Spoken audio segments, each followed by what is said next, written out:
میں ایک گزارش کروں گا اور بات کلوز کروں گا. آپ ذرا متوجہ رہے اور اس بات کو سنیں، اور ہو سکے تو آپ اس ویڈیوز کو آگے شیئر بھی کریں اور مکمل لوگوں تک اس کی آگاہی کو پہنچائے. میں جو جملہ کہنے لگا ہوں ذرا سمجھیے. میرے بھائیو، رسول اقدس صلی اللہ علیہ وآلہ وسلم کی امت پہ کڑا امتحان آیا ہے. اس وائرس کی شکل میں امت مسلمہ ایک عظیم آزمائش سے دوچار ہے. تاریخ اسلام میں اس طرح کئی امتحانات گزرے ہیں، کئی معاملات گزرے ہیں، کئی آزمائشیں گزری ہیں. اگر ہم پرانی آزمائشوں کے نتیجے سے سبق حاصل کر لیں، مجھے اللہ پر قوی امید ہے.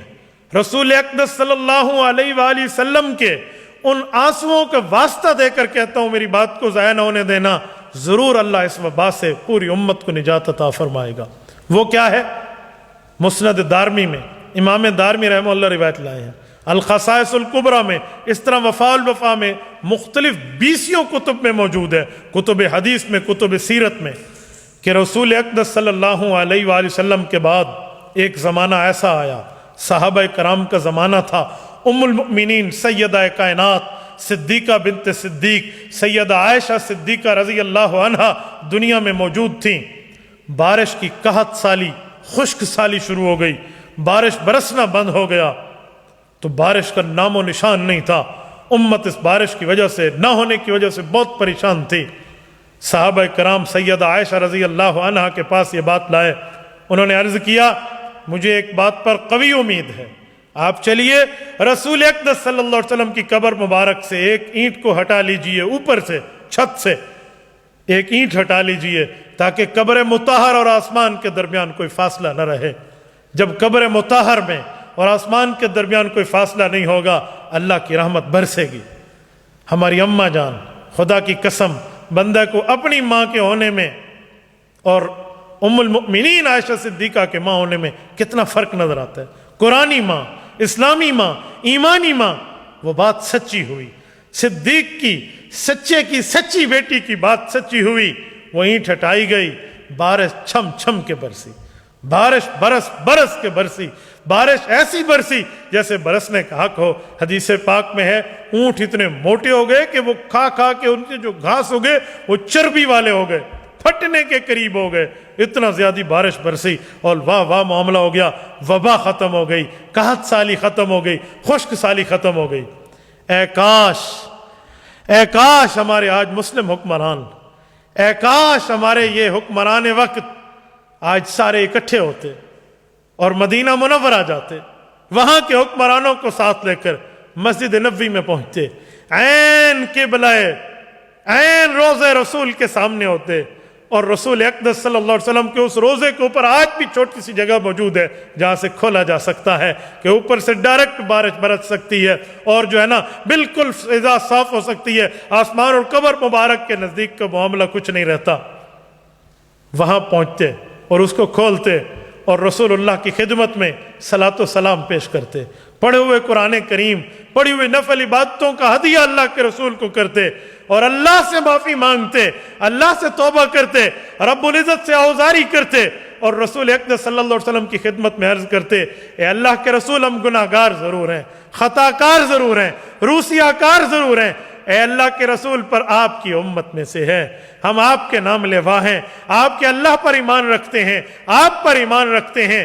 آپ اپنے اللہ سے عرض کیجئے، اللہ میری امت پر رحم کر دے، اللہ میری امت پر کرم کر دے، اے اللہ میری امت پر کرم اور فضل کے دریا بہا دے، اس وبا سے امت کو نجات عطا فرما. یہ حکمران وقت جائیں اور ہاتھ باندھے رسول اللہ کی خدمت میں جائیں. خدا کی قسم، میں اللہ کے جلال کی قسم کھا کے کہتا ہوں، اللہ کی رحمت کی قسم کھا کے کہتا ہوں، آپ کو دربار رسالت سے، دربار خداوندی سے آپ کو مایوس نہیں کیا جائے گا. خدا کی قسم مایوس نہیں کیا جائے گا. اے کاش میری آواز ان تک جائے، اے کاش کوئی پہنچانے والا انہیں بتائے اور ان کی ذہنوں میں یہ بات آئے کہ اسی معاملے کو سامنے رکھتے ہوئے اس امتحان سے نجات دلواؤ. اسی معاملوں کو سامنے رکھتے ہوئے جیسے سیدہ رضی اللہ عنہا ام المؤمنین کے زمانے میں تھا، آپ وہ یاد دہرا دیں، آپ وہ ایک دفعہ تاریخ دہرا دیں. خدا کی قسم، علامہ اقبال اسی موقع پہ فرماتے تھے، گوا دی وہ متاع جو ہم نے اسلاف سے پائی تھی، زمین پر سریا نے زمین پر آسماں سے ہم کو دے مارا، ہمارا وہاں ایمان کہاں پہنچا؟ وہ ہمارے اعمال کہاں پہنچے؟ معافیاں مانگتے ہوئے، گڑ گڑاتے ہوئے، استغفار کرتے ہوئے. اور قوم یونس نے استغفار کیا تھا، رب نے بھیجا ہوا عذاب واپس کر لیا تھا.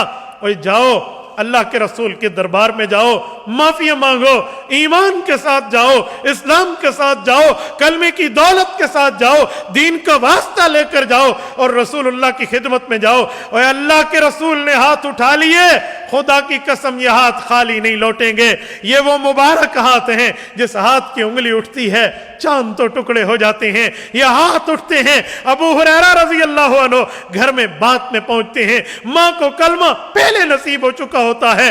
رسول اقدس صلی اللہ علیہ وسلم نے جب رو کے ہاتھ اٹھا کر دعا کی تھی، اللہم ان تہلک ہذہ العصابہ لا تعبد فی الارض، میرے مولا یہ بدر کے 313 میری محنت کا ثمرہ، میری محنت کا نتیجہ ہے. اللہ اگر یہ فوت ہو گئے تجھے زمین میں کون رب کہے گا؟ اللہ کی رحمت کو جوش آیا، بخمسۃ آلاف من الملائکۃ مردفین، رب نے 5,000 فرشتے اتارنے کی بات کر دی. صدیق اکبر گئے، مسجد العریش میں گئے، وہی عریش جو ایک خیمہ تھا آج وہاں مسجد قائم ہے. صدیق اکبر نے عرض کیا، یا رسول اللہ، اللہ آپ کے خالی ہاتھ واپس نہیں لوٹائے گا، اللہ آپ کے آنسوؤں کو ضائع نہیں کرے گا. اے کاش آج ہمارے حکمرانوں کو ہوش کے ناخن لینا چاہیے. اور 53 ممالک کے مسلم حکمرانوں، ہوش کے ناخن لو، آج تمہاری ذمہ داری ہے، آج تمہیں یہ حکمرانی کی دولت ملی ہے. جاؤ امر ہو جاؤ گے، جاؤ رسول اقدس صلی اللہ علیہ وسلم کی خدمت میں جاؤ، رب فرشتے بھیج کے ختم کر دے گا. فضائے بدر پیدا کر، فرشتے تیری نصرت کو اتر سکتے ہیں گردوں سے، قطار اندر قطار اب بھی. اے کاش جتنا میرے سے تھا میں نے پیغام بھجوایا ہے. میں اپنی قوم سے کہوں گا، اپنے دوستوں سے کہوں گا، سننے والوں سے کہوں گا، یہ آپ کے اوپر قرض بھی ہے اور پہنچانا آپ پہ فرض بھی ہے اخلاقی. یہ پہنچائیں ان تک. اے کاش ان کو ہوش آ جائے اور اللہ رب العزت اس معاملے کو رسول اللہ کی دعا کی خاطر بدل دیں. میری دعا ہے اللہ پاک اس وبا سے، اس بلا سے، اس وائرس سے، اس طاعون کی بہن سے اور اس جیسی معاملات سے ہمیں اور پوری امت کو نجات عطا فرمائے.